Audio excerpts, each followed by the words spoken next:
Hi everyone, I hope you all are doing great in your life. In this video, we are going to be talking how to search job through LinkedIn very quickly. So if you're someone who is looking for an opportunity in a new job, or if you're someone who is just a fresher looking for a job in IT industry, so what happens is we mindlessly apply to any job post that we see on LinkedIn or on Naukri, and we don't really think what is the job description of that job post. We just know, oh, data analyst, okay, I'm going to apply for it. Oh, it's data engineer, I'm going to apply for it. Similarly, if it's a software engineer, we just go on and mindlessly apply to it. We never bother to see the job description of it, whether you're eligible to apply for that jobs, whether you have the required experience, required skill, expertise for applying to that job.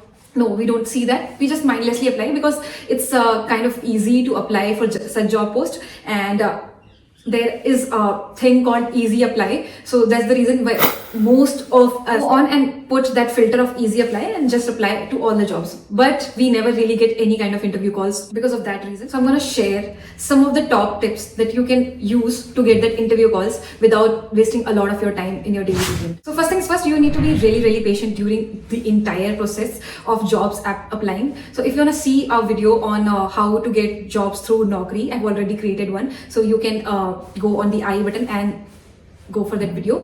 So if you have not created any LinkedIn profile yet, so you need to create one for the entire process. What you need to do is go on App Store or Play Store. Just download the application of LinkedIn and you're good to go, and create your own profile wherein you will be mentioning your skills, expertise, your education section. Your profile would be ready after that, and we will start the job application process after. So once you start applying through jobs on LinkedIn, what you need to do is click on Open to Work button on your profile. What it will do is, on your profile photo, it would create a border of open to work. So once a recruiter is searching for a certain position, they would see that you are open to work. They would more likely to get in contact with you rather than someone who has not enabled this option for open to work. So the next thing that you need to make sure is you apply to the jobs that are solely for you. You don't mindlessly apply to every single job post that are there on LinkedIn. You don't need to apply 100 jobs every day. If you're applying for 5 jobs that exactly matches your profile, you're gonna get the recruiter's attention after a while.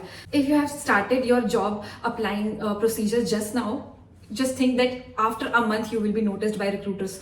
For a 1 month of applying, you have to be really patient through this entire process. If you have not created any ATS friendly resume yet, you need to create one as well, because what it does is ATS is a tool that is used by recruiters to scan your resume. So if your resume is not ATS friendly, you won't get any interview calls because of that.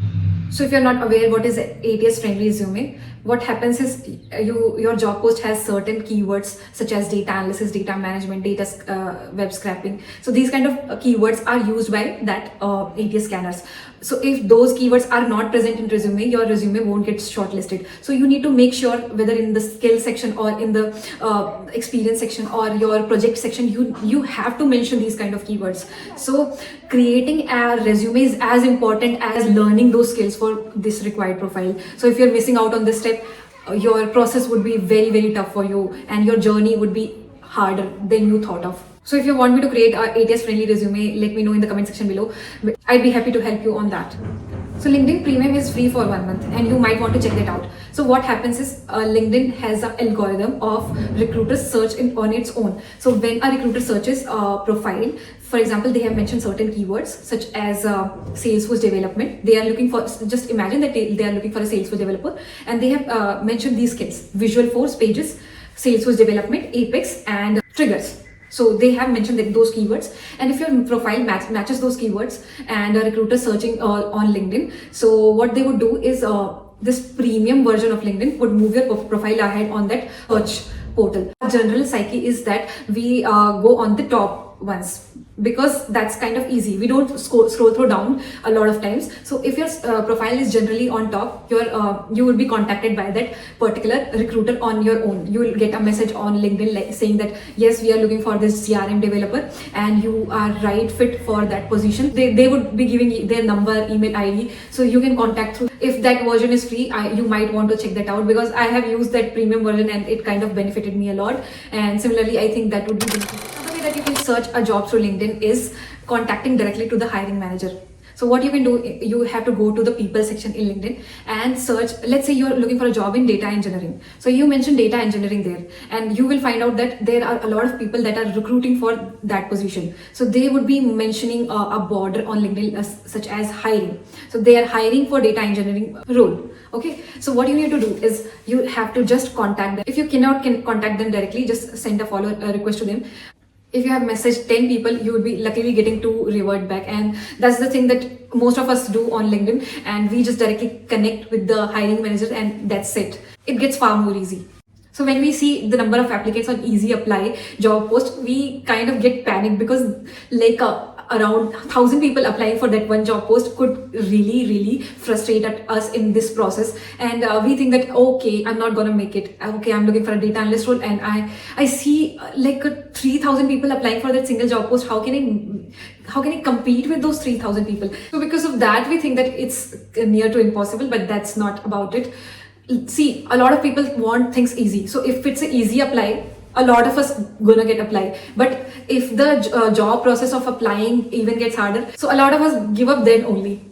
I believe you are not the one if you have watched this video till here now. Easy apply is obviously easy, but applying through their job portal gets tougher, and you need to do tough things to stand out among all the people who are looking for an easy option. So what you need to do is, if you see a job post that really direct you to the job portal of that particular company, and let's say is Accenture, you're applying for Accenture, and Accenture never use easy apply. They just redirect to their portal, their career portal of Accenture, and you will go and apply. You will fill your resume, you will fill all the education details. But what will happen is, if you're applying through Accenture or any company that you go and apply through their job portal on their particular organization job portal, so what they will do, they consider your application because you are someone who is sincere, who has filled out all these necessary details, your marital status, your educational background, your qualifications, your resume. If you have filled all of these details, I'm sure you're going to get calls from these kind of organizations because they really think